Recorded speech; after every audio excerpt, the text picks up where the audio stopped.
Assalamualaikum warahmatullahi wabarakatuh. Alhamdulillahirabbil alamin wa aqibatul lil muttaqin wassalatu wassalamu ala asyrafil anbiya'i wal mursalin wa ala alihi wa ashabi rasulillahi ajmain amma ba'd. Puji syukur atas kehadirat Allah Subhanahu wa taala yang telah melimpahkan rahmat dan nikmatnya kepada kita semua, yang mana kita diberi rahmat nikmat hidup, sehat dan segala nikmat lainnya. Dan salawat berangkaikan salam tak bosan-bosan kita hadiahkan kepada pucuk pimpinan umat Islam sedunia, yakni Nabi besar Mustafa Muhammad sallallahu alaihi wasallam. Baik, pada kesempatan kali ini saya akan mempresentasikan PowerPoint yang akan saya jelaskan nantinya.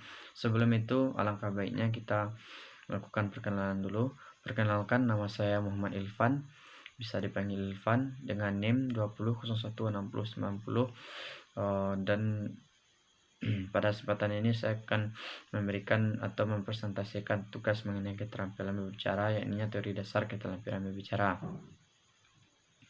Untuk pengertian keterampilan berbicara, menurut Tarikan, keterampilan berbicara diartikan sebagai kemampuan mengucapkan bunyi-bunyi, artikulasi atau kata-kata untuk mengekspresikan, menyatakan dan menyampaikan pikiran, gagasan serta perasaan. Sedangkan menurut Nurgianto 1995 pada halaman 276, berbicara adalah aktivitas berbahasa yang kedua yang dilakukan manusia dalam kehidupan sehari-harinya dalam kehidupan berbahasa, yaitu setelah aktivitas mendengarkan. Jadi dapat kita lihat bahwasanya aktivitas berbicara dan mendengarkan itu saling berkaitan. Jadi dapat disimpulkan bahwasanya berbicara diartikan sebagai suatu alat untuk mengkomunikasikan gagasan-gagasan yang disusun serta mengembangkan sesuai dengan kebutuhan-kebutuhan sang pendengar atau penyimak. Dapat dikatakan juga bahwa berbicara merupakan suatu sistem tanda-tanda yang dapat didengar atau audible dan yang kelihatan atau visible, yang memanfaatkan sejumlah otot tubuh manusia demi maksud dan tujuan gagasan atau ide-ide yang dikombinasikan. Berbicara merupakan suatu bentuk perilaku manusia yang memanfaatkan faktor-faktor fisik, psikologi, neurologi, semantik, dan linguistik. Selanjutnya, tujuan dari berbicara. Menurut Jago dan kawan-kawan 1997 halaman 37, tujuan pembicaraan biasanya dapat dibedakan atas 5 golongan, yaitu menghibur, menginformasikan, menstimulasi, meyakinkan, dan menggerakkan.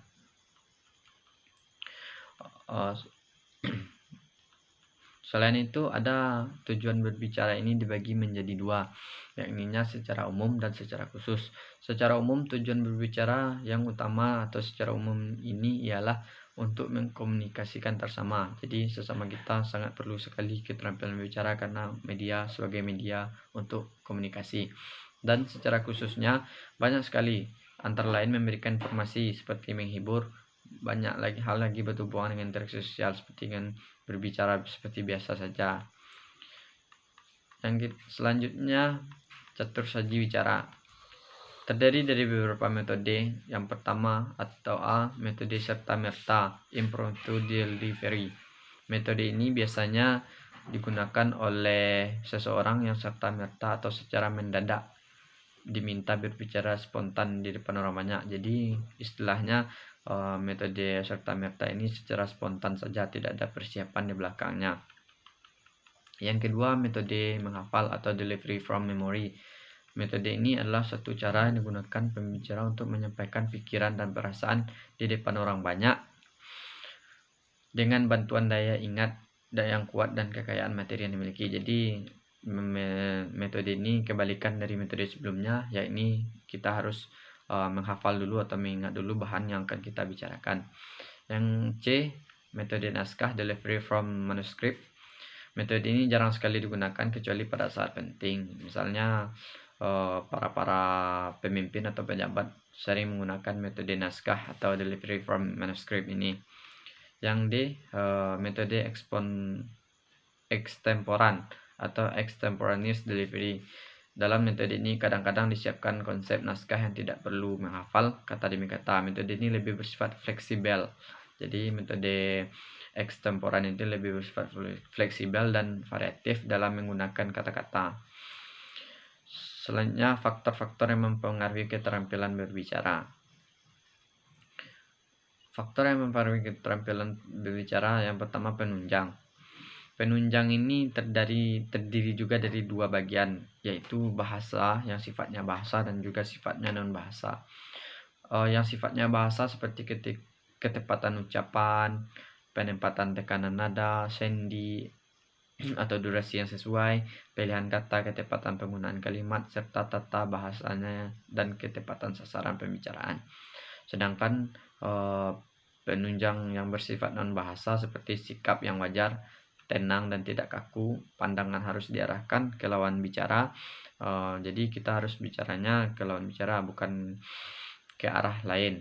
Kesediaan menghargai orang lain, gerak geri dan mimik yang tepat, keyakinan suara, kelancaran nafasi, penalan dan penguatan topik.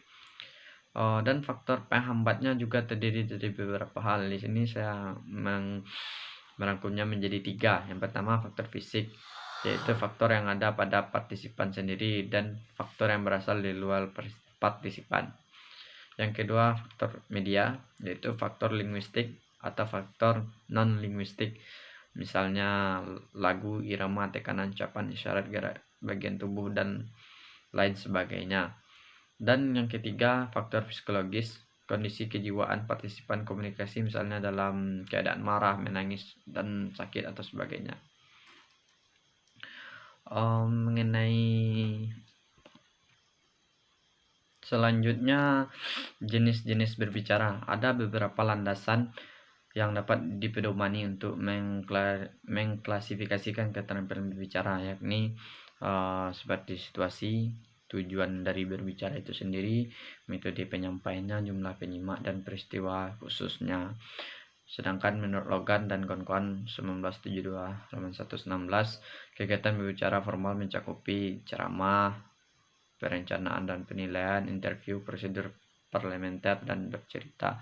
Logan dan kawan 1972 halaman 108 membedakan kegiatan bicara informal di atas tukar pengalaman, percakapan, penyampaian berita, penyampaian pengumuman, bertelepon dan pemberian petunjuk.